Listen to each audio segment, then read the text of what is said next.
Yo,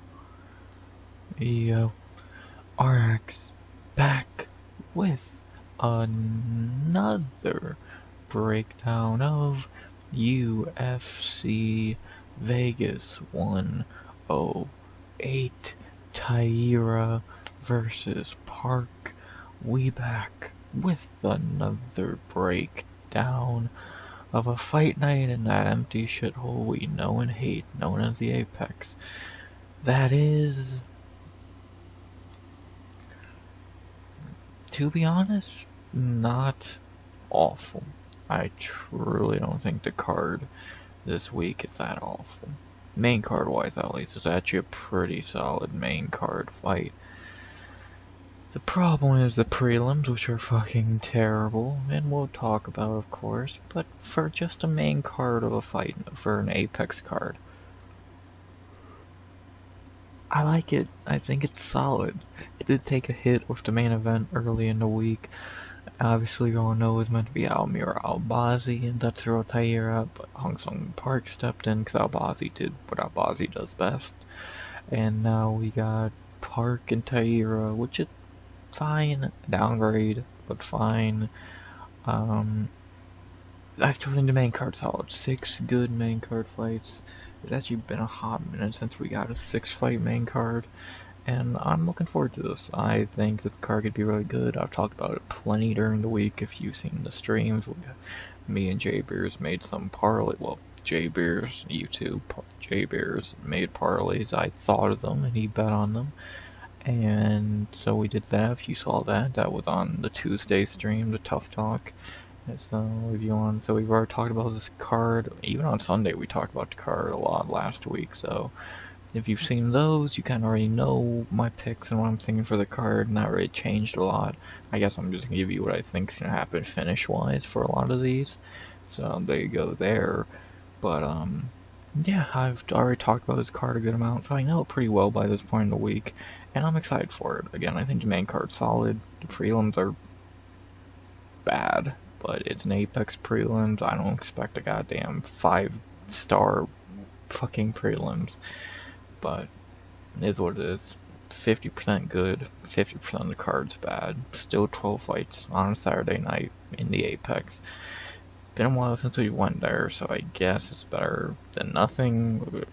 Could be worse. We haven't been to the Apex in like 2 months. So, and plus it's SummerSlam weekend, so I'm gonna have that to pay attention to way more than this shit if it gets bad. So, win for me, if you ask me. But whatever. Still hate the Apex. Still think it's completely fucking useless. But what can you do? What I'm gonna do now is break down the card and stop yapping about yapping in the intro. So, shall we do that? I think we shall. Last thing I'll say before we do that is, as always, the normal YouTube bullshit. Like, comment, and subscribe. 200 subs to goal by the end of 2025. We just started August. We still got a good amount of months left in the year. We're at almost 160. Can we get those extra 40? It'd be nice. If not, still fine with me. I love y'all if you're watching. And let's see how this breakdown goes. Let's see if y'all agree or disagree, and let's have a good time. So, for how long my videos are, I'm guessing about an hour and a half bare minimum. So let's not waste any more time, and let's get into the breakdown. It's an alright card. Don't like the Apex, but haven't been there in a while. Let's see what it gives us this time. UFC Vegas 108 breakdown, 12 fights. Let's do it. As we begin, well, I'm not going to begin like this because this is not the right order for the prelims, because Tapology has it wrong. So instead of doing the breakdown out of order, because that would be fucking stupid, I'm going to do it in the right order. Tapology, we love you.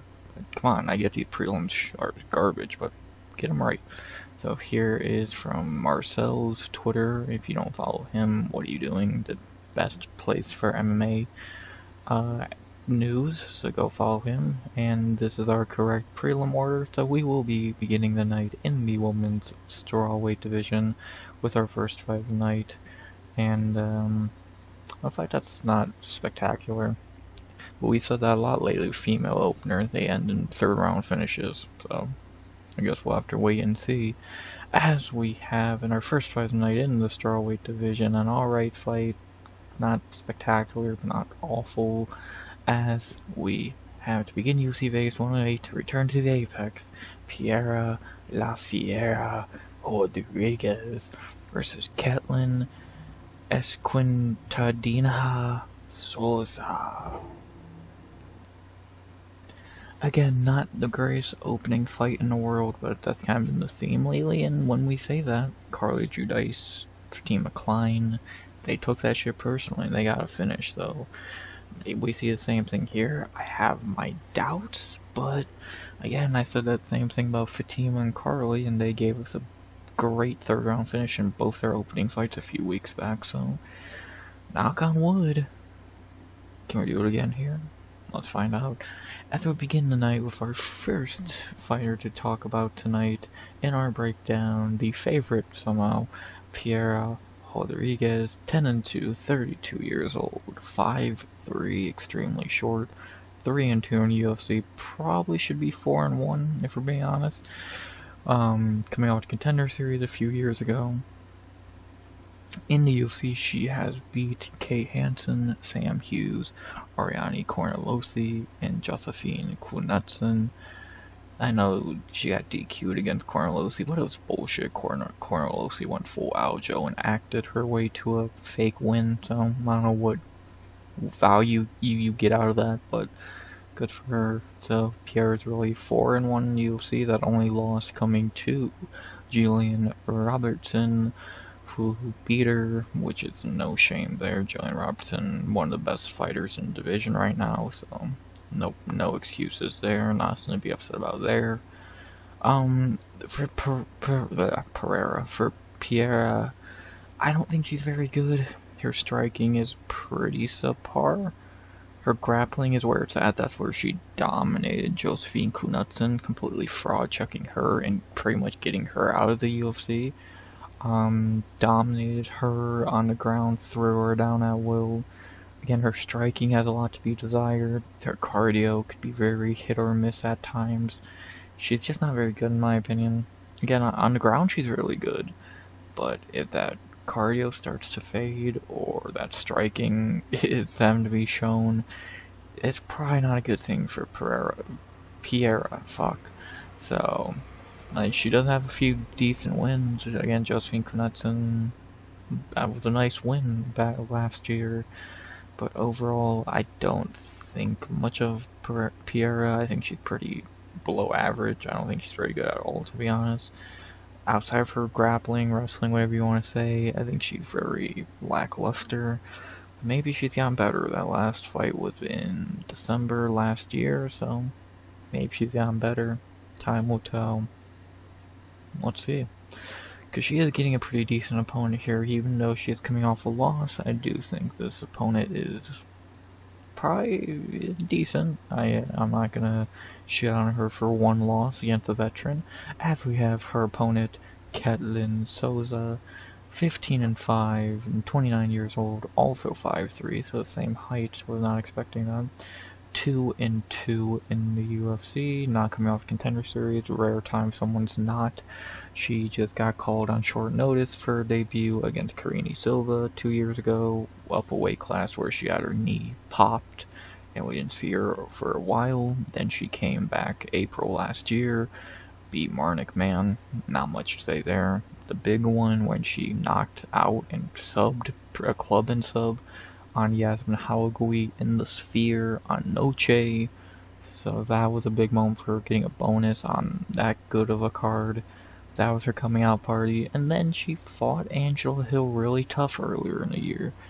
I know a lot of people think that's kind of a joke loss, but I don't. Like, Angela Hill is still pretty solid as a fighter. She's fighting next week. I'll tell you right now, I'm probably going to pick her. She's still a solid fighter. It was a close fight. You could make a case for Ketlen winning. Having a close fight for Angela Hill is not a bad thing. How many people have done that? Amanda Lemos did before she... Amanda Lemos did. Like, just a top name off the top of my head. So, everyone fights Angela Hill tough, and that's not a bad loss. Especially, again, a lot of people think Ketlen could have won that fight, so what does that tell you? But now 2-2, taking her first loss at strawweight. Oh, how does she bounce back? I think Ketlen's a little more well-rounded than Piera. I think her striking is way better. If she can keep it standing, she'll be able to do really good, and I think her cardio could be a little bit better than Piera. So it's going to be interesting. It's going to be interesting to see how Ketlen does here. Getting how she bounces back from getting her momentum stopped by Andrey. So that should be interesting. This should be an interesting one. And again, I know a lot of people are kind of giving up on Ketlen after that Andrey loss, but I think that's kind of silly. And we'll talk about that in a moment because I got prime evidence of that. But I think it's a little silly, so maybe I'm wrong, maybe I'm right. Let's find out on Saturday night. Because the betting odds say I am wrong, having Piera Rodriguez minus 195 to plus 145.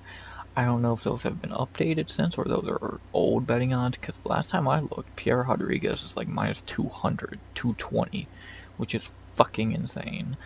I don't think Piera Rodriguez should be a big favorite, if she should even be the favorite here. Ketlen has fought better competition, she has beat better competition. Again, coming off a loss to a ranked fighter, a ranked OG of the division, in a tough fight. And that a loss there makes you a giant underdog against someone who's down the totem pole. I don't know. I don't really get the logic behind that. But what do I know? Truly, I would probably have the betting odds either pick 'em or leaning even Ketlen Souza. I'd probably lean Ketlen, to be honest. Minus 120, 125. She seems like, even since this fight was booked, she seems like the better fighter. She's more well-rounded, she has more to her game, she's younger, she's fought better competition, she's more experienced. Piera's pretty much just, if she can't get you down to the ground grappling, she's probably gonna lose. And we've seen that, hell, she might lose on the ground, like the Jillian Robertson fight, so it's an interesting one. But I think I'm going to start to, well, I know I am, but for breakdown suspense sake, I think I'm going to start the card with an underdog prediction, who Jay Beers did put in his parlay on Tuesday night, the dangerous parlay. Give me Ketlen Souza. I think she can win. I think she's better than Piera, and I think she's going to get the win here. Maybe I'm wrong. Again, I easily could be. But I just think she's a better fighter. And if she can keep this fight standing, or even if she takes a round, if she takes off round 1, lets Piera gas herself out and then takes over, perfect. So give me Ketlen Souza by decision here to begin the night. I think she's better. I think she can take this. So keep it standing and win. Let's see it. Give me Ketlen Souza by decision. Keep it standing and win. That's all I can say. If Piera Russell fucks her for 3 rounds, I would not be shocked. But, in that same breath, would you be shocked if Ketlen keeps it standing and wins? So, it's not the highest level of fights. Piera's pretty low level. Ketlen ain't phenomenal. But it's alright, and I'm going with the underdog. Give me Ketlen Souza by decision in what should be a nail-biter, to begin the night. Give me Ketlen Souza by decision in what should be an interesting way to begin the night. Maybe we get another 3rd round knockout by the ladies to start the night. Hopefully we do. But there you go. First fight of the night done. What's our 2nd fight of the night? Okay, so they do got this in order to an extent. As next up, after that, we go to our 2nd fight of the night, our first male fight of the night, and a pretty easy male fight of the night to predict, as we have in our 2nd fight of the night, our first male fight of the night in the flyweight division, a very important weight class and busy weight class on this card. We have a short nose replacement, not who you think it is, in this one, as we have a Brazilian battle at flyweight for our first male fight of the night between Felipe Filipino Bunes versus Rafael Macapa Estevan. Yes, a fight that did change on short notice. A flyweight fight on this card that changed on short notice. I know you've never heard of that before. But, yes, we did get a short notice replacement. No, it's not Felipe Bunes stepping in. It's actually Rafael Esteban stepping in for Andrey Lima, so yeah, Booney's still gonna lose, but at least to a worse fighter. Yeah, respect for Esteban for stepping in as an undefeated guy. That's the last thing you need to do, but good on him, man. Keeping this fight on the card. Let's talk about it, as it will begin with the man who has been on this card the whole time, Felipe Bunes, 14-7, 35 years old. That's still insane to be that old at flyweight. 1-1 in the UFC. Another guy who just got a contract by the UFC for some reason. In his debut last year, he got beat up by Joshua Van, which there's no fucking problem with that. He's Joshua Van. And then to open this year, he fought Jose Johnson, my first lock of the night for the year, and Jose got submitted because he's a fucking moron, and Felipe got his first win in the UFC. Coming off that win back in January, now he's back in August, and I still don't think he's good, to be honest.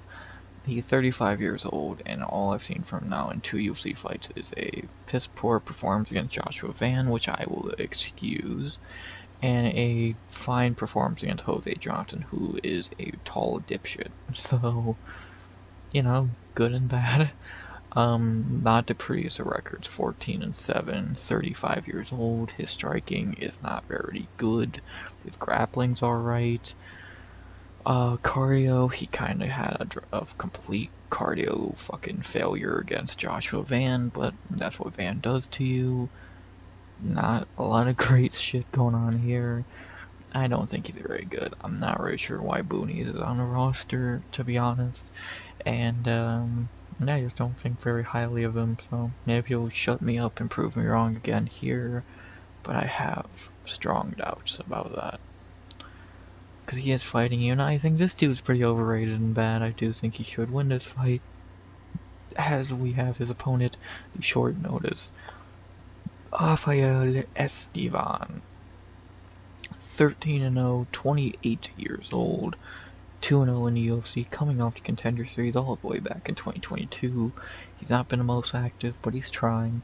He fought Charles Johnson in his debut, which has aged amazingly, beating him barely. Then he did fight Jesus Aguilar back in February, getting the win there. Another time I got a pick wrong this year. I really don't know what I'm doing, do I? And now he's stepping in to fight Bunes. I don't think Esteban's very good. He's another guy with kind of subpar striking. He's kind of like Piera Rodriguez to an extent. He's just grappling. And he even has a worse gas tank. I picked Jesus Aguilar thinking Esteban was going to have badly gas again like he did against Charles Johnson. And I'll give him that. He did fix that up or hide it very well. But I'm still worried about that cardio. His grappling's good. If he can get a hold of you, you're going to the mat. But striking, not amazing. Cardio, worrying. I don't think much. A complete downgrade from Andrey Lima, who's one of the better prospects in the division. Esteban, I think, is a guy who's just waiting to get fraud checked. I don't think he's going to be here, but I think it will happen soon, especially if he does get a step up in competition. He would lose to Charles Johnson rematch. So, right now he's getting lucky. He's fighting lower level guys like your Boonies, like your fucking Jesuses. But I think he's going to get fraud checked very soon. Again, I don't think on Saturday, but sooner than later, I think he will be losing that O because he's just not very good. But for right now, like I said, he should be safe on Saturday, being a minus 500 favorite to plus 350. Yeah, I agree. Like, maybe not 500, maybe I'll move him down to maybe 400, but he should win. He's a better fighter. He's younger by what, 7 years? He should win. Is he taller? An inch taller. Give me Rafael Esteban by decision. Another guy we put in a parlay. Well, most of these fighters are in parlays on Saturday, but Esteban in a safe one. He should be safe to win. And give me Rafael Esteban by decision. He should win. Boonies is not very good. And I don't think Esteban's fraud checking will happen here. Give it time. Give me Rafael Esteban by decision. Not a great fight, but what can you do? It's an Apex prelim. After that, let's check what's next. Oh, speaking of short notice, our third fight of the night in the bantamweight is it bantamweight or featherweight? Featherweight division now. An extremely short notice fight. This fight booked on Tuesday, I believe. Yes, I believe it was Tuesday. As we have in our third fight of the night, another short notice fight, which we will talk about who stepped in for who in a second. As we have in our third fight of the night in the featherweight division, the most recent fight booked for this card between Austin Bashi versus John Angel Yannis. Oh boy, another bad fight. Our one and only debutante of the night, stepping in on Tuesday for what was originally meant to be Bashi versus Francis Marshall, is now Bashi versus Yannis. So, interesting. Again, this was booked on Tuesday. Respect for Yannis for stepping in, and guess let's talk about it. One of the few fights we kind of stayed away from when making the parlay. You'll see why. As we begin with the man who found a new opponent, Austin Bashi, 13-1, 23 years old, coming off getting fraud checked versus Christian Rodriguez. He had a lot of hype coming into the Contender Series, it looked good and got the contract, and then got fraud checked by C-Rod badly. How do you get fraud checked by C-Rod? He's not good at all. I swear, people act like C-Rod's good. He just beats up on terrible fighters, like Bashi, like fucking, who else has he beat? Some other tomato cans. C-Rod's garbage, I don't care what any of y'all say. So, and Bashi lost to him, so, yeah, he fucking sucks too. He's just a one-dimensional wrestler. And then for his opponent, John Yannis, 9-3, the new opponent for this fight, 31 years old. Again, coming on a short notice, he just fought back in May, getting the win against former UFC fighter Nick Aguirre. So not the most time to prepare. Let's see, that was about a week ago? 2 months ago. So he is getting a good amount of time to prepare. It's actually rare to see someone actually step in on short notice and not be like, they fought a week ago. So getting a 2 months layoff, I can't believe it's already August. 2 months layoff, and I guess he did have a fight booked late in the month. So yeah, we'll see what he did fight Cameron Smotherman back in the day and lost. Not a good look there. Let's see what this guy can do. I doubt he's very good, but I guess time will tell. 9-3. If he can keep standing, he has a good chance, because Bashi can't strike for shit. But I have my doubts that he'll be able to do that, so let's find out.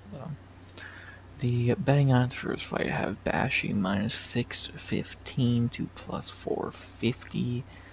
I doubt I agree, because Bashi is trash. I probably have Bashi, I'd imagine, minus 300, but again, I've never seen this John dude fight, so maybe he should be minus 600. I don't know. Give me Austin Bashi by decision. You should be able to win this. The dude stepping in on 4 days' notice. He's 9-3, not a good record, and he hasn't beat anyone good. So, dude, you win this fight, you fucking bum.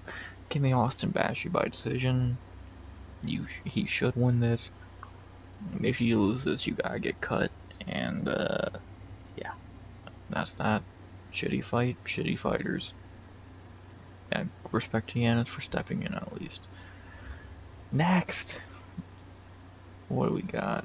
Ooh, okay, so what they think is the featured prelim is actually the fourth prelim of the night. So let's get into it. A fight I'm very intrigued in for many reasons. It's part of the parlay, and I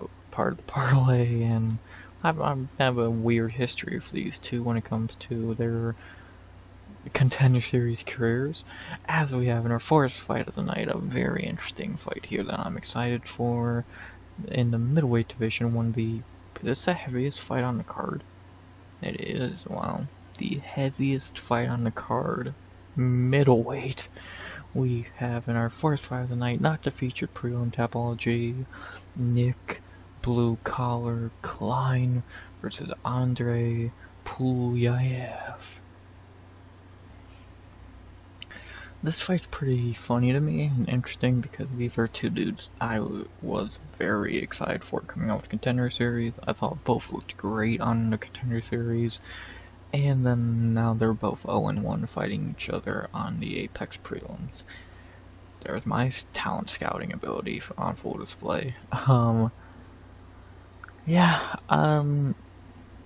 I'm still excited. One of these guys have to win. I guess Klein did step in on short notice for his debut.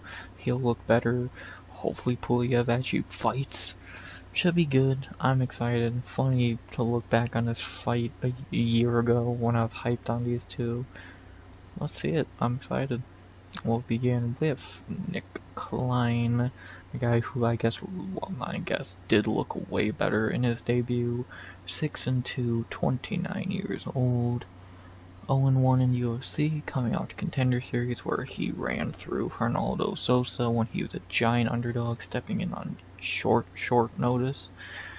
And speaking of stepping in on short notice, that's what he did in his debut against Mansour Abdul Malik. I forget who pulled on it. We can just look who did pull out of that fight. Antonio Trocoli. So, thanks. Klein stepped on a short notice, lost, but looked pretty good. He hurt Mansour early, took round 1. He looked good, but short notice against a guy like Mansour, it was never going to work, and that was a loss for him. So, it sucks, but that's that. And now he's back on full camp, which is rare for him, I guess. And we'll see how he does. His striking is alright. Again, he did hurt Mansour on the feet with, I believe was it a spinning back fist, I want to say. And then, of course, his grappling's good. He can lock in a choke very easily. He has good grappling. I think most of his wins are by submission. So, yeah, we'll see how he looks on a full camp. Something we've not seen from him in UFC at all, Contender Series or the debut. Let's see how he looks. Let's see how Klein looks. Excited to see him on a full camp. See what he can do. Again, if you're looking at good against Mansour on short notice, I'm intrigued. I'm very intrigued. And then for his opponent, Andrey Pulyaev, the man who looked like shit in his debut. 9-3, 24 years old. Did I read that right? 27 years old. 0-1 UFC, 1-0 on Contender Series. Another guy who was an underdog on Contender Series, looked great, got a contract, and then didn't look good. Unlike Klein, he didn't look good in his debut at all. He fought COD over in London, and he pretty much just ran away from him for 3 rounds. He didn't try and hit him, he didn't try and knock him out, he backed away, and backed away, and backed away, and backed away, ran away, yada yada, and lost a pitiful debut decision. Not impressed. I don't know what happened to the dude who fought Liam Anderson on Contender Series. That dude looked like a fucking fantastic kickboxer. But yeah, we didn't see that dude in debut. We saw a dude who had none of that ability, or didn't even try to use it in the COD fight. So yeah, not great there. But maybe with debut jitters, I don't fucking know. Now back in the Apex, fighting Nick Klein, a guy who's not gonna try and strike for him, but instead of take him down. Let's see how he does. Will he show that same? Will he be the guy we saw in Contender Series who looked really good? Or will he be the guy we saw in COD who looked like shit? Time will tell. The debate's still out on Pulyaev. I think he can be good, but when you fight like that, like he did in his debut, you're never gonna win a fight. So let's see though. Let's wait and see how he does in the second chance opportunity. Time will tell. The Baggot have this fight close to a pick'em. I believe Pulyaev has pulled out to be in a favorite. I think he's like minus 140 or something by now. I get it. He is the better striker. He is 3 inches taller. But I don't know. Just going off who fought the better opponent in their debut, Klein. Who looked better in their debut, Klein. It's a little hard not to lean Klein here, because Pulyaev we have seen just quit, like he did against COD. We've not seen that from Klein. He doesn't keep fighting. And if Pulyaev does not try and fight back, or he wants to quit again like he did against COD, then this is just a layup for Nick Klein, so gonna be interesting. Gonna be very interesting. I'm excited, but give me the guy who looked better in debut and who has shown more heart. Give me Nick Klein by decision. I think he can take this fight. If he can get the fight down, he can even on the feet. If Pulyaev is just gonna run away for 3 rounds, then this is an even easier win for Klein. So give me Nick Klein by decision. I think he can get the fight down when he needs to. I think he can keep the fight competitive on feet and win. Gonna be close though. Gonna be very close, but give me Nick Klein. I think he has more heart. He's looked better. Give me blue collar by decision, and what should be a interesting one. God, I'm excited. Let's see, one of these guys has a chance to win and not make me look like a fucking idiot. Right? Give me Nick Klein by decision. After that, we go to our co-main event of the prelims. At least they have this portion correct. As we have in our co-main event the prelims staying in the middleweight division. I forgot this fight was even at middleweight. I forgot this fight was even on the card. As we have in our co-main event the prelims a terrible fight between 2 terrible fighters. The shitty grappler versus the shitty striker. I don't want to waste a lot of time on this fight because I think the Klein fight's better. A shitty middleweight co-main event of the prelims between Rodolfo, the black belt hunter, Vieira versus Tresean, Mr. Vicious, Gore. Hell of a low-level fight here, ain't it? Not gonna say a lot here because I think both these guys are terrible, and this is a fight I made sure we stayed away from when it came to betting parlays, because what the fuck do you do here? Who do you want to trust? I don't even want to make a pick for this because I don't trust either, but since we sadly have to, let's do it. Let's talk about it, and we'll begin with the veteran of the two, the black belt hunter, Rodolfo Vieira. 10-3, 35 years old, 5-3 in the UFC. Not very good at all. You remember Marcus Buchecha last week? This is just his middleweight brother. Better. He's still better, but still not good. His 5 wins in the UFC have been Oscar Pichota, Sparbag Safarov, Dustin Stoltzfus, Cody Brundage, and Arman Petrosian. His 3 losses in the UFC have been Fluffy Hernandez, Chris Curtis, and Andrey Petrosky. All his wins in the UFC by submission. Interesting. Yeah, Rodolfo Vieira is terrible. He can't strike. He has no cardio. He's just gonna try and get you down and submit you. If that works, then he's gonna win. If you can survive that, then you're gonna beat him. Like Fluffy, like fucking Andrey Petrosky, yada yada yada. Vieira is terrible. There's just no simpler way to put it. He's not good. He's not well-rounded. He's beyond one-dimensional. And yeah, it's that simple. He's just not fucking good. So, what do you want me to say? He sucks. To talk about his opponent, the very inexperienced and very, still very green in his career, Tresean Gore, 5-3, 31 years old, 2-3 in the UFC. His 2 wins have been Josh Frem and Antonio Truccoli, and his 3 losses have been Brian Battle, Cody Brundage, and Marco Tulio. Gore's not good at all. He never should not even be in the UFC right now because he did lose the Ultimate Fighter finale to Brian Battle. Now he's 2-2 since.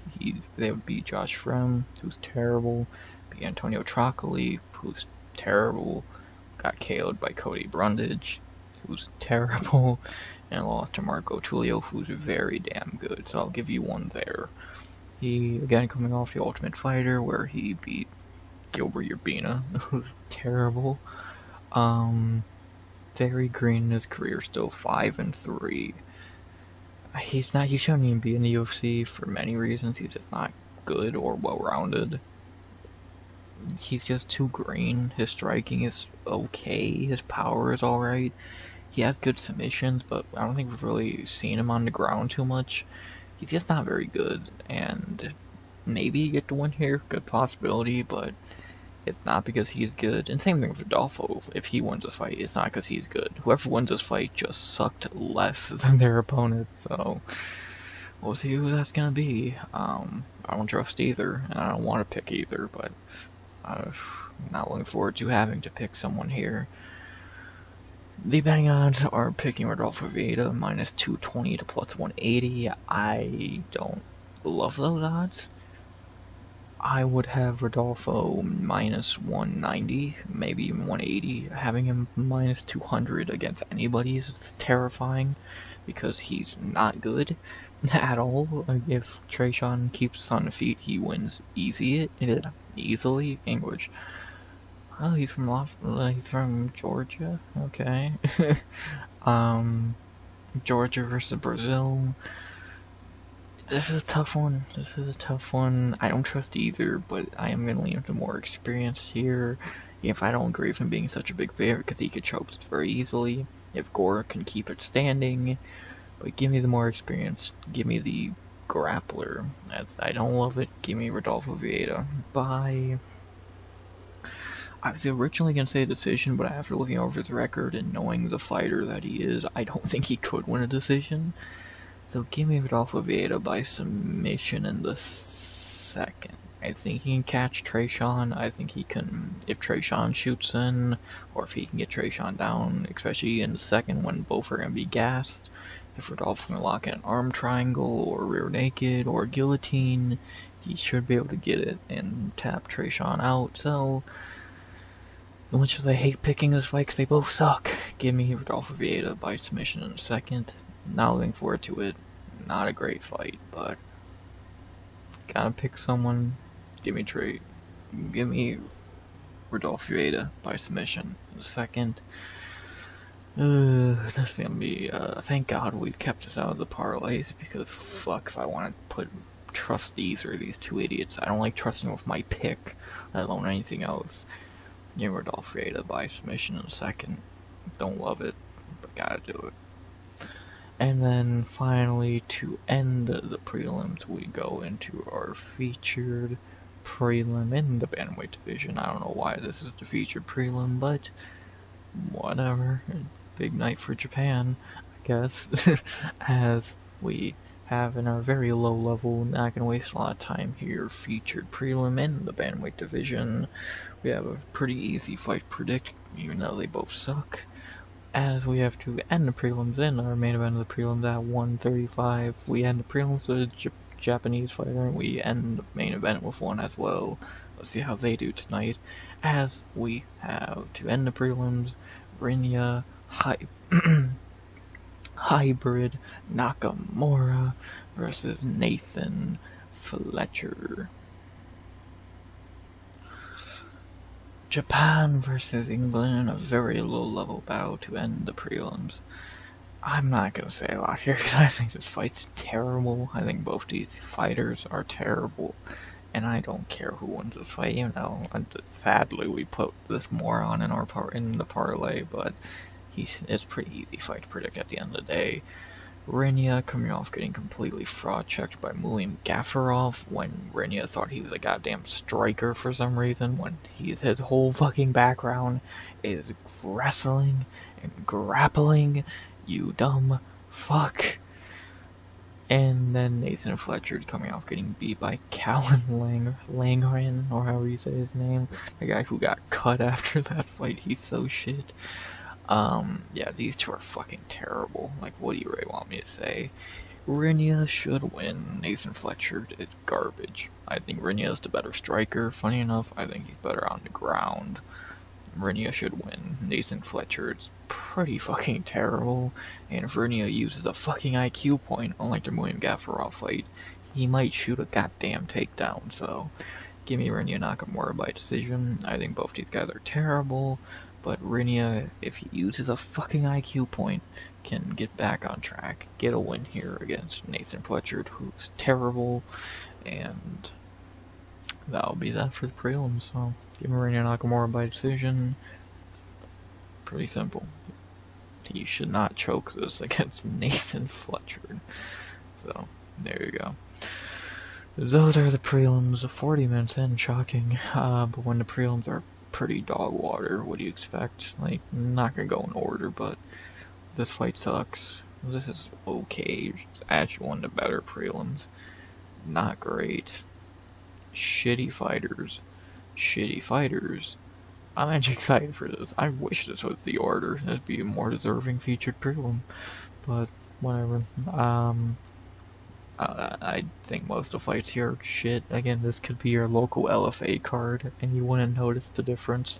It's that bad. So, I don't know, maybe it's just me. I think these prelims are pretty shit, but hopefully they fucking achieve and we get 6 finishes. So, I doubt it, but let's hope. Could be worse, could be so much better. And, yeah, some LFA looking prelims. Don't love it. What can you do? Gotta watch something before you get to this great main card. So, let's get to it. We're done with the prelims. We get to the good portion of the card. 6 more good fights after 6 not good ones. And let's get into it. So, 42 minutes in really. Still got a lot of time. Still got 6 fights to talk about. Let's not waste any more of that time. And let's start talking about good fights. As we begin with the main card opener in the featherweight division, a fight that should be good because we got one of the best prospects in the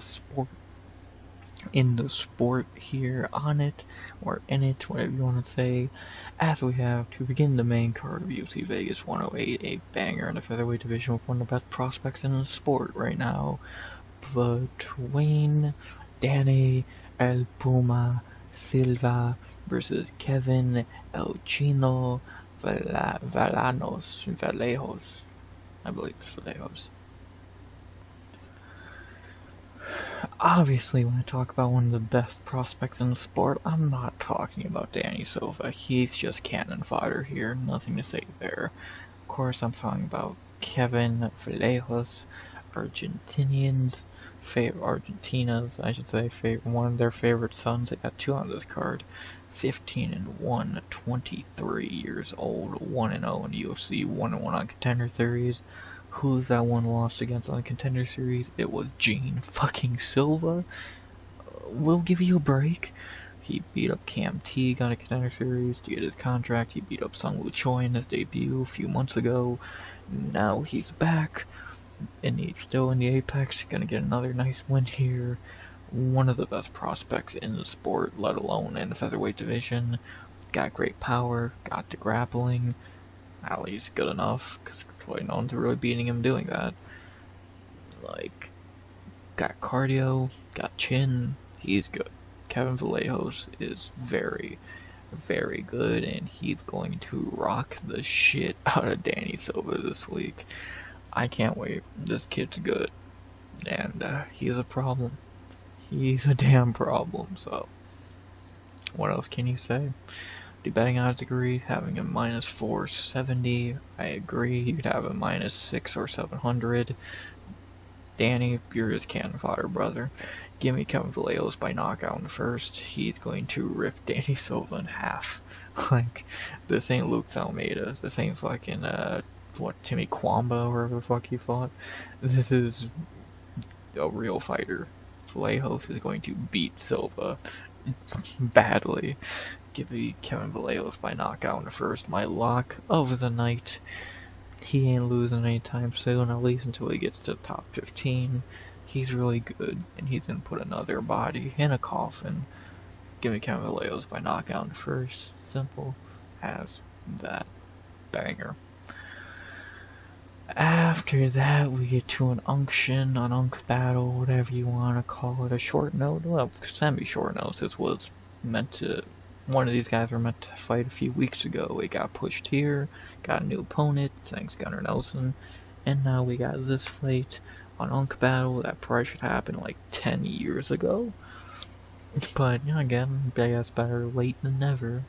Fine fight, happy it's not like the co-main or some bullshit. This is a perfect placement for this fight, as we have in our second fight of the main card in the welterweight division on Unk Battle for the ages between Neil, the Haitian Sensation, Magny versus Elizeu, Capoeira, Zaleski dos Santos. 10 years ago I'd be hyped for this fight. The bad part is 2025, and instead of being 27 and 28, these guys are 37 and 38. But again, it's better late than never, and these two still got a little left in the tank. Again, this was meant to be Neil Magny and Gunnar Nelson back on the Poirier card, but Gunnar Nelson and pulled out. They found a new opponent, but had to move it here. Better than nothing. Neil Magny back after a surprising long break for him. Zaleski back after a surprisingly short break for him. Let's see what happens. We'll begin with for the first time ever, it feels, the younger fighter in a fight. Neil Magny, 29 and 13, 37 years old. 22 and 12 in UFC. Not gonna go over his old UFC career because you don't care anyway. Do go over the last couple years for him.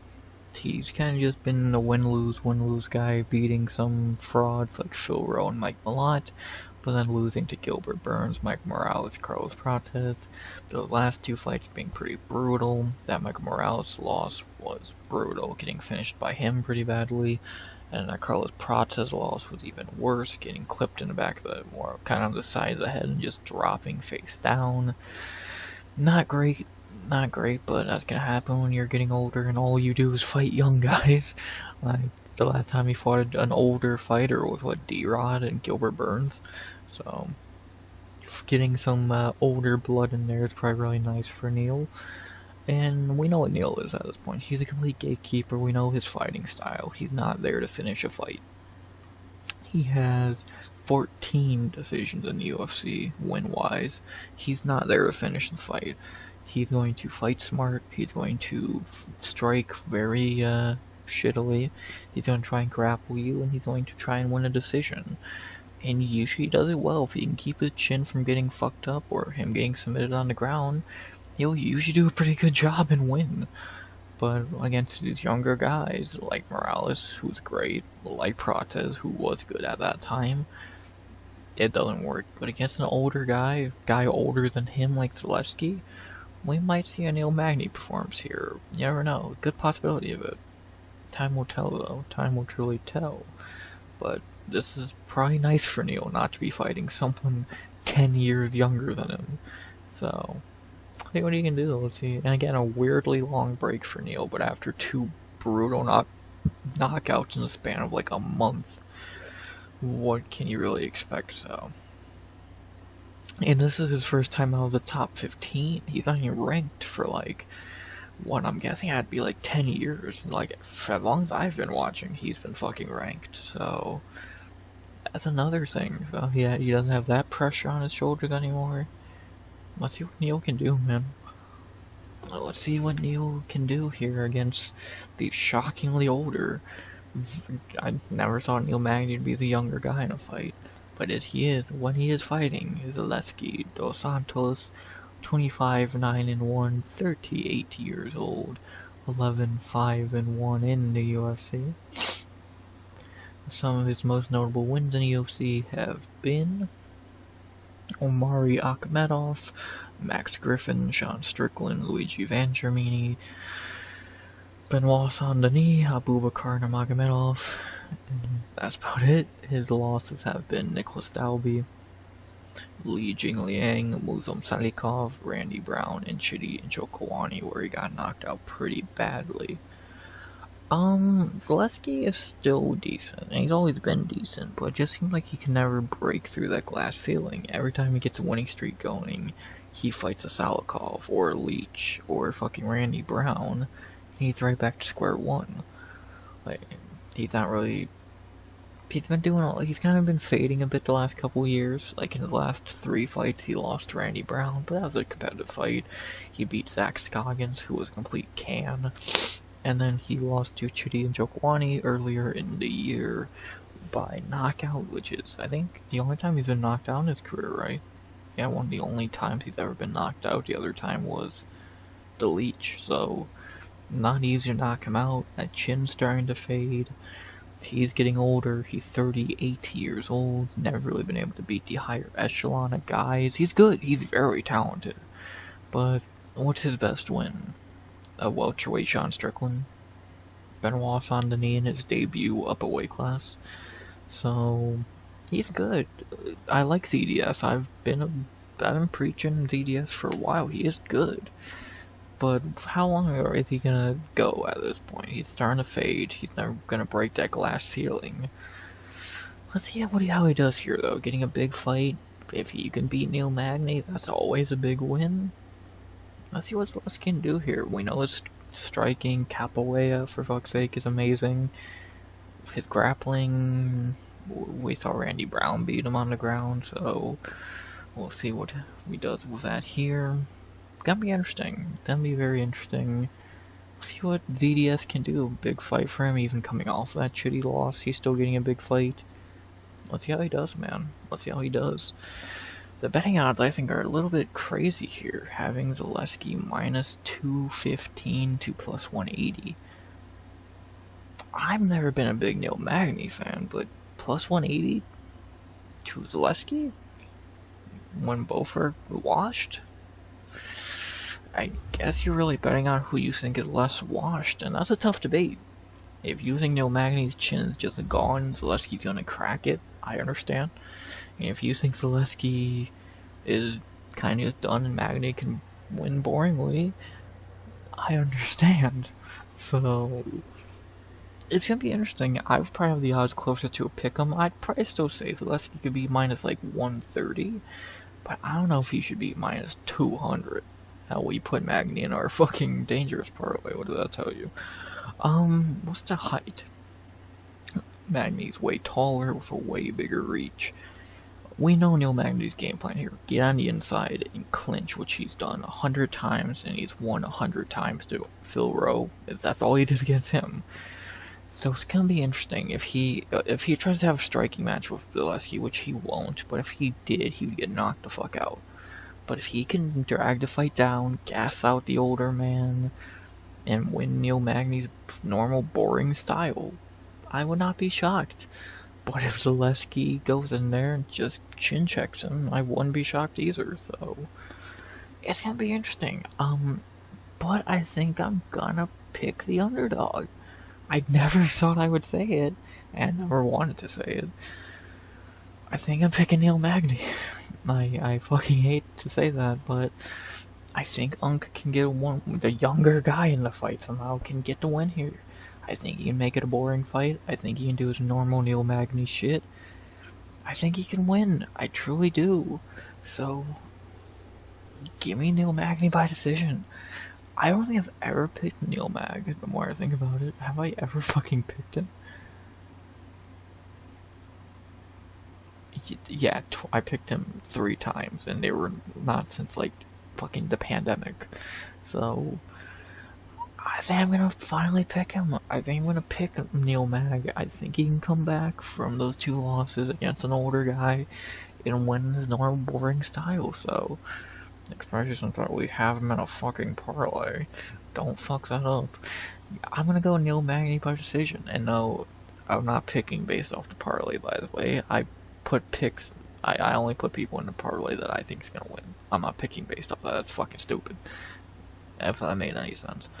My pick here is gonna be Neil Magny. I hate to say it, I truly fucking do.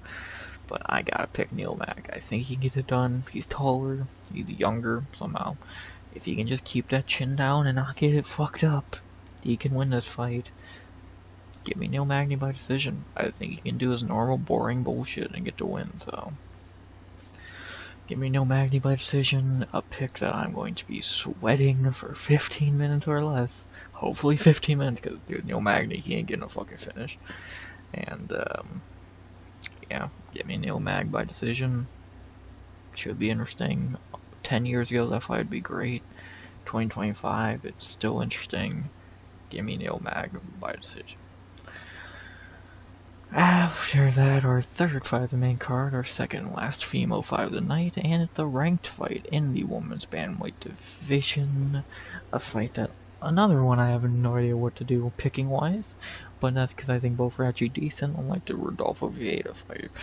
As we have in our third fight of the main card in the women's bantamweight division, maybe the shittiest division in the UFC, that or heavyweight, that's for you to debate. As we have our third fight of the main card, the hardest fight to pick on the main card. In the top 15 of women's bantamweight, we have Karol, Rosa versus Nora, Wonder, Cornolle. Ooh, this is not an easy one to pick. I know a lot of people don't give a shit about this fight, which is whatever, that's stupid and fake MMA fans. But for people who know their shit, this fight's not bad. Karol Rosa, we've seen a fight of the year contender, fighting Aldana. Nora Cornolle's very up and down in the UFC. This is a good one. This is a very good one, a very interesting one. Top 15 fighters, at least. Yes, neither of them are even going to touch the top 5, but they're Karol to the gatekeeper. Nora Cornolle's trying to prove she's not that bad. It's gonna be interesting. I'm intrigued in this one. So let's talk about the veteran of the two, Karol Rosa, 18-7, 30 years old, the higher ranked fighter too. I think she's ranked, is it 8th, 9th? 7-4 in the UFC. Her wins in the UFC have been Lara Ferenc, I have no idea how to say that last name, Vanessa Mello, Jocelyn Edwards, Betch Kohea, Elena Landsberg, Yannis Santos, and Penny Kianzad. Her losses have been Sarah McMahon, Norma Dumont, Irene Aldana, and Eileen Perez. If you look at her last couple losses lately, Norma Dumont, who's fighting in a number 1 contenders fight in Ad Noche, Irene Aldana in one of the best fights of 2023, Eileen Perez on a, 5-fight winning streak. And you look at who she's beating, yeah, at fighters she should be beating. Penny Kianzad, Yannis Santos, Lena Landsberg, Betch Kohea, Jocelyn Edwards. She's a gatekeeper. It's that simple. And if you really want to look at it, she's win, lose, win, lose, win, lose, win, lose. That means she should win this one, right? She's not phenomenal. She's decently average. Her striking is decent. Her grappling is not spectacular, but that should not be a problem here against Nora.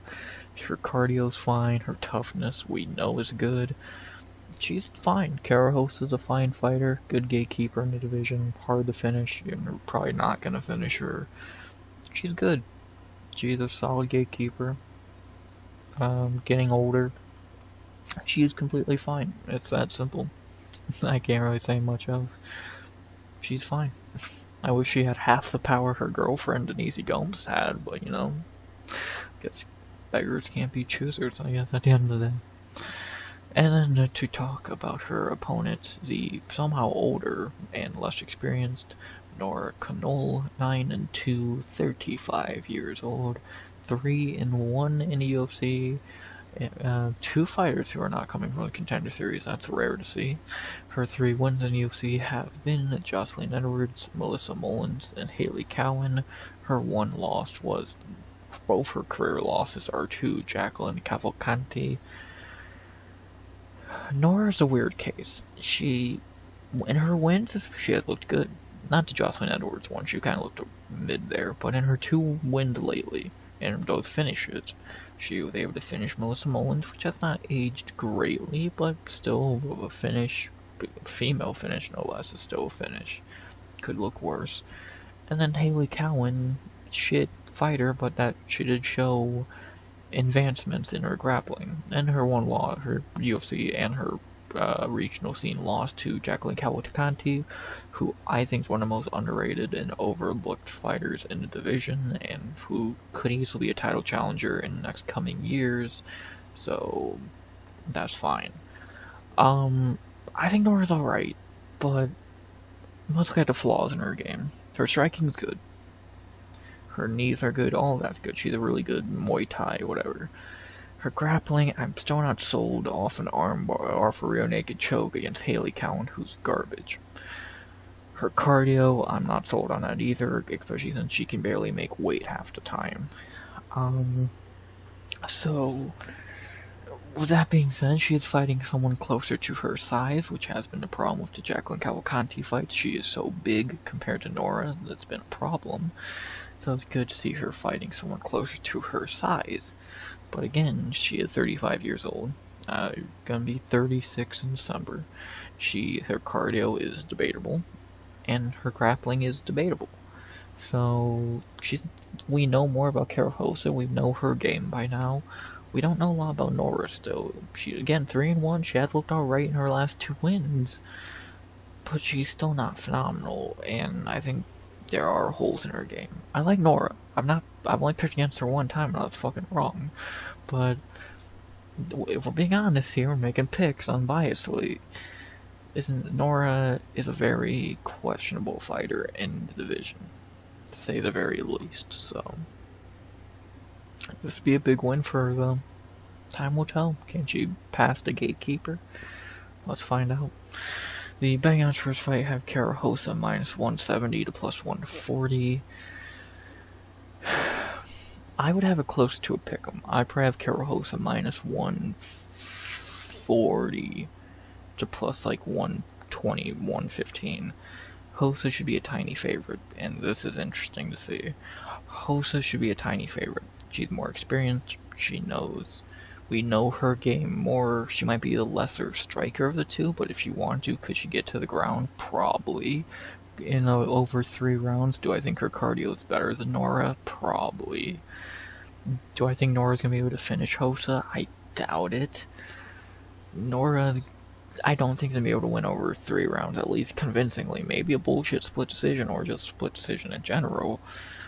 But I think if you ask me, especially at women's bantamweight, you know it's going to go 15 minutes. Who do I think can win more convincingly over 15 minutes?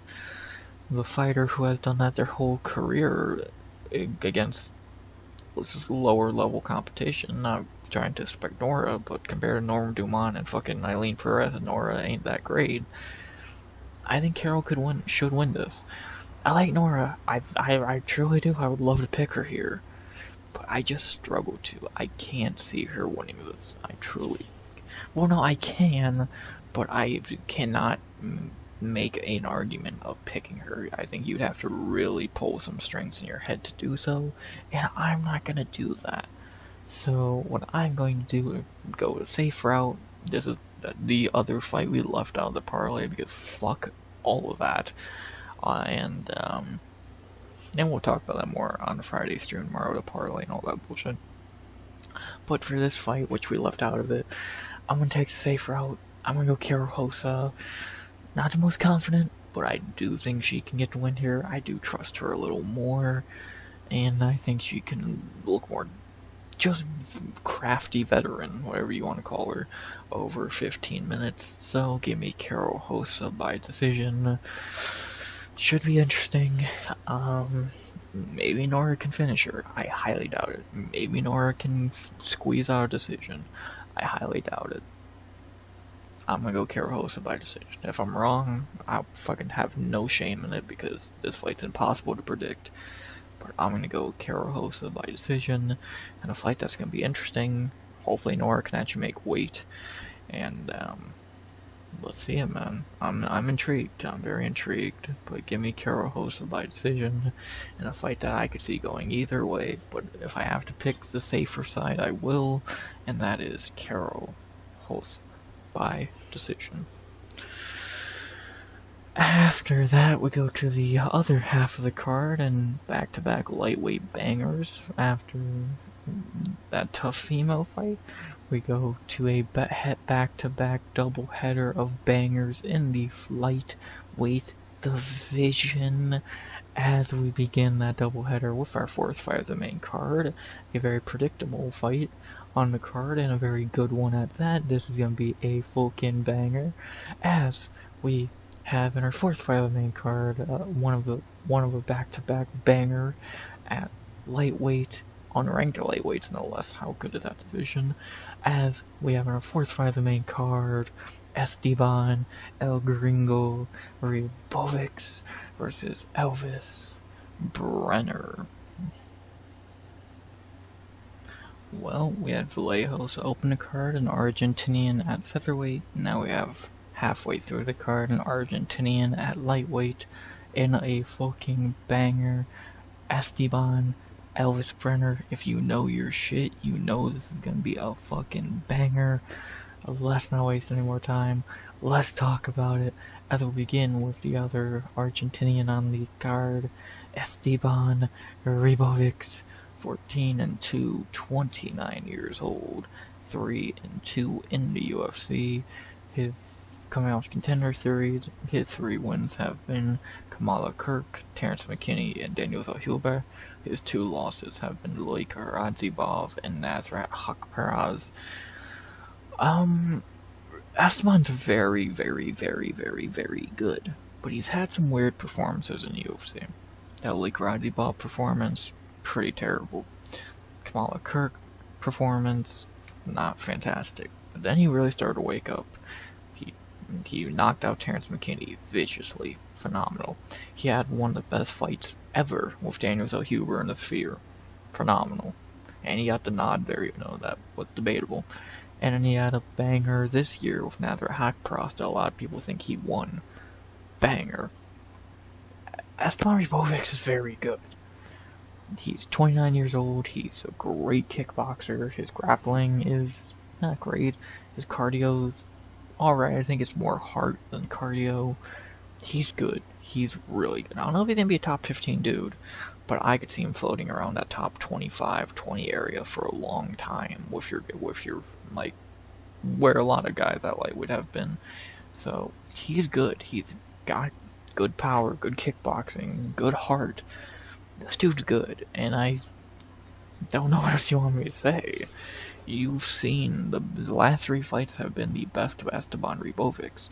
The McKinney knockout, the Zellhuber fight, the Nazrat fight. That's what Esteban Ribovics can show. And if we get that guy consistently, which it seems like we're going to, this dude's great, and he's going to continue to be great and keep giving us great moments. He's good, man. He's really fucking good. Between him and Kevin Vallejos, Argentina got some good-ass fighters right now. And Eileen Perez, can't leave her out. She's not good, but she's somehow winning. They're doing some good work. And then for his opponent, Elvis Brenner, who shares a few things with Esteban, but not many. 16-5, 27 years old, 3-2 in the UFC. Shares that at least, same record. His went well, even though he really should be 2-3. He really lost to Tiberiu Tuhugov, beat Guram Krutiladze and Kenan Khrushchevsky, and then has lost 2 in a row against Mick Tebek Oralbai and Joel Alvarez. Can't get a much better losing streaks than that, Jesus Christ. Long story short was, Brenner he's really tough. But is he skilled? Not really. His striking is okay. His power is okay. He's from shoot to box, so you know he's tough. He has a little bit of grappling. But he's not spectacular. He's, again, just kind of really tough. Not really much else to his game. So, he's short for a lightweight.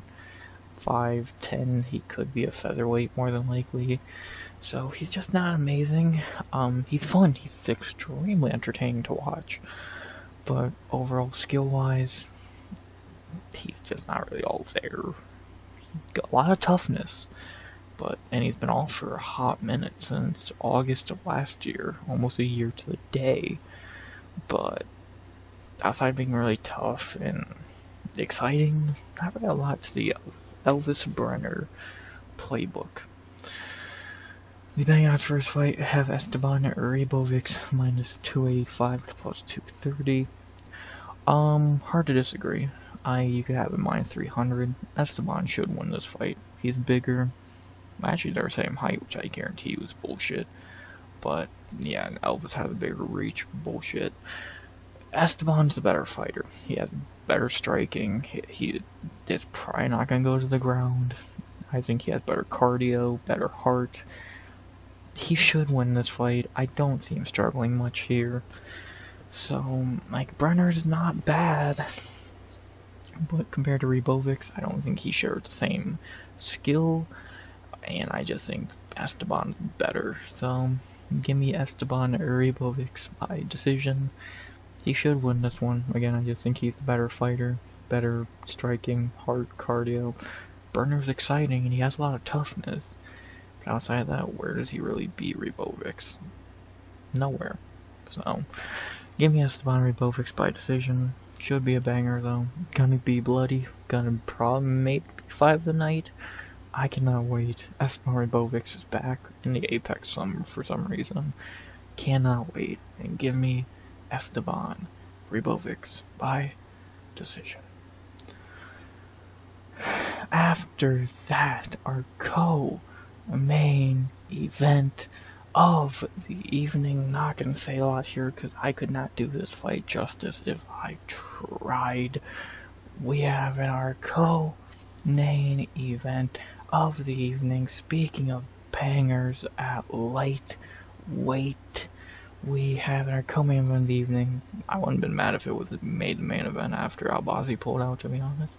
But in our co-main event of the evening, in the lightweight division, our second banger of the doubleheader in that division before the main event, we have in our co-main event of the evening, Chris the Problem Duncan versus Mateus Rambisti Rambecki.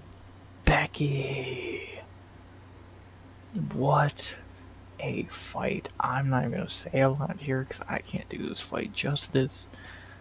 What a co-main event. Happy it's getting the spotlight it deserves. Chris Duncan on a 2-fight winning streak after that Manuel Torres loss, beating Blachioki and Jordan Vucenic. Not the best losses, or wins, but wins are wins.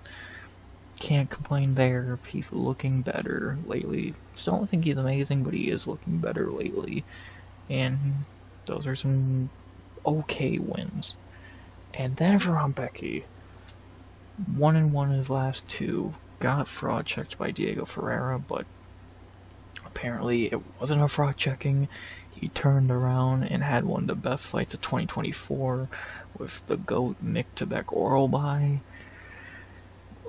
This is an amazing fight. Chris Duncan's looking good lately after some shaky starts. Rambecki coming off one of the best fights of last year and leaving the fraud club.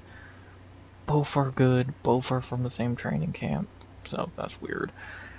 Rambecki's minus 210. Duncan's plus 175. I agree with, I don't know if I agree with that. I'd probably move Rambecki down to maybe minus 185. He should be the favorite, but I don't know, minus 200. This is gonna be a banger. I cannot fucking wait. I can't do this fight justice no matter how much I talk about it, so I'm not gonna talk about it a lot. My pick here is gonna be Mateusz Rambecki. I think he should win this fight. I think he's a little bit better than Duncan. I think he's fought better competition than Duncan, lost to better competition than Duncan. I'm gonna go Rambecki. I'm a little worried I could see him losing this one. Duncan does have a nasty guillotine.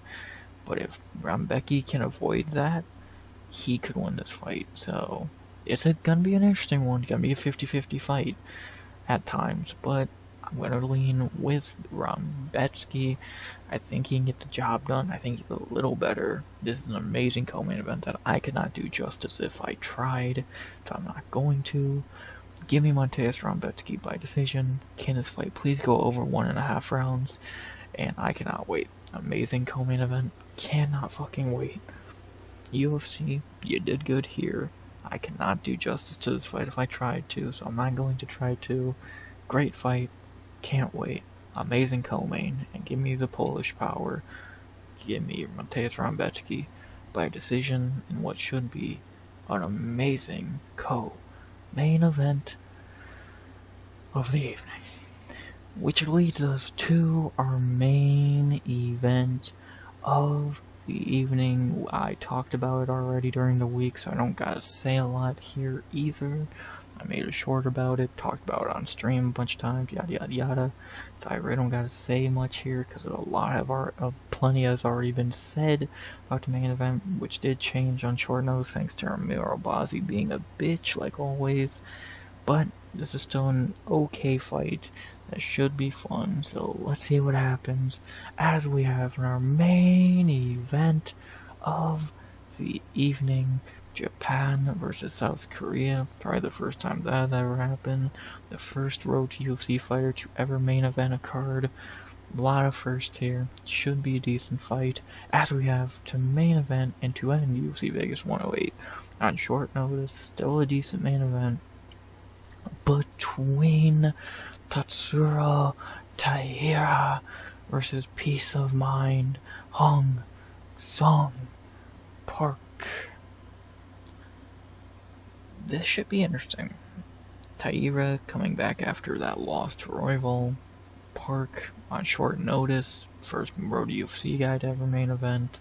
Was meant to fight Steve Erceg next week. South Korea versus Japan. Interesting matchup there. UFC's gonna hype the shit out of that. This should be interesting. This should be very interesting. I've already talked about plenty during the week, so I'm not going to say a lot. I'm going Tatsuro Taira. I think this is too much too soon for Hong Sung Park, a dude who has looked good in the UFC, but not fantastic. One road to UFC, which kind of means nothing. Beat fucking Shannon Ross, who's garbage. Beat Carlos Hernandez 2 months ago, who's garbage. I'm not hating on Park. I think he's a fine fighter. Let's be honest. This is too much too soon, and if being honest, it should pull Steve Erceg from next week's card, but that card needs some fucking help, so I'm not upset about it. This is a good fight, but I kind of look at this kind of like the Piotr Yan fight last week. Too much too soon for Hong Sung Park. Could he win? I guess, but I think Taira should win. More experienced, fought better guys, took Royval to the limit. Park 3-0 in UFC against bad fighters on short notice, no less. The writing on the wall says Taira's the pick here. He should win, like I said earlier in the week. He was gonna beat Bashi for fuck's sake, so he should win this one. I'm gonna stick with what I said earlier in the week, what I've been saying, what I said everywhere during the week when this was booked. Give me Tatsuro Taira to get the win, to take the O from the South Korean, who respect for him for stepping in on short notice, but I might not end good for him, but he might put up a good showing. Should be interesting. Give me Tatsuro Taira by decision. Should be a good main event. Should be interesting, but I talked about plenty during the week, so I don't need to say a lot. Give me the somehow younger, more experienced, better competition fighting Tatsuro Taira to get the win by decision. What should be a good main event to end off a pretty good main card in the Apex. Finally, by saying boom, that was the card. To go over my picks one more time. Wrong way. Ketlen Souza by decision. Rafael Esteban by decision. Austin Bashi by decision. Nick Klein by decision. Rodolfo Vieira by submission in the first. Rinya Nakamura by decision. Kevin Vallejos, my lock of the night, by knockout in the first. Neil Magny by decision. Karol Rosa by decision. Esteban Ribovics by decision. Mateusz Rambetsky by decision. And Tatsuro Taira by decision to end our return to the Apex. I'll talk about the elephant in the room. Why so many decisions? Because there probably should be a lot of decisions. How many of these fights could really be finishes? Maybe, unlikely, not gonna happen. Maybe, unlikely, not gonna happen. maybe, maybe, and maybe. So if I had to make another finish pick, I'd probably say probably Esteban Ribovics, but even then I wouldn't be more confident. So I'm happy. 2 finishes, rest decisions. I hope I'm proven wrong. I hope we get 12 finishes on the card, but I'm gonna always pick decision when I'm not confident in a finish, and I'm not confident in a finish for most of these fights. So give me 10 decisions. It's gonna be a long one, but should be a good one. So, boom, there you go.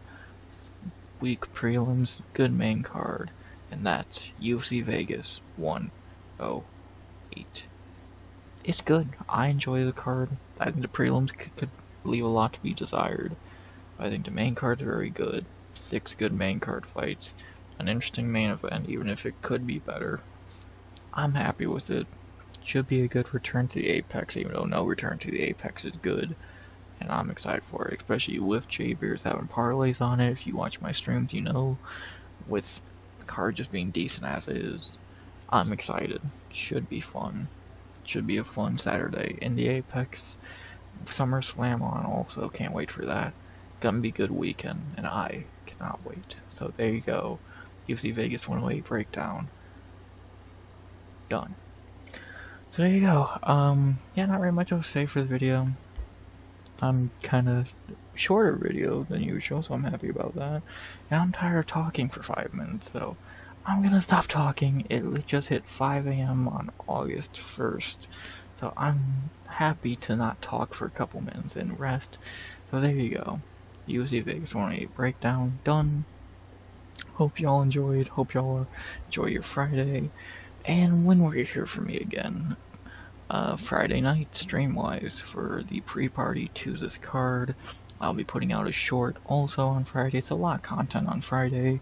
Saturday, of course, the after-party to the card. And then Sunday, of course, the recap, the hangover stream, and I think a couple shorts in there as well. So, a lot of content on Sunday. And so there you go, video-wise, Sunday, stream-wise, Friday, Saturday, and Sunday, and short-wise, Friday and Saturday. There you go. That's my schedule for the next couple days. Hope y'all are ready. We got a lot of content to be making, you know, it's that time of the week where I turn into a workaholic and do a bunch of shit. So, let's do it.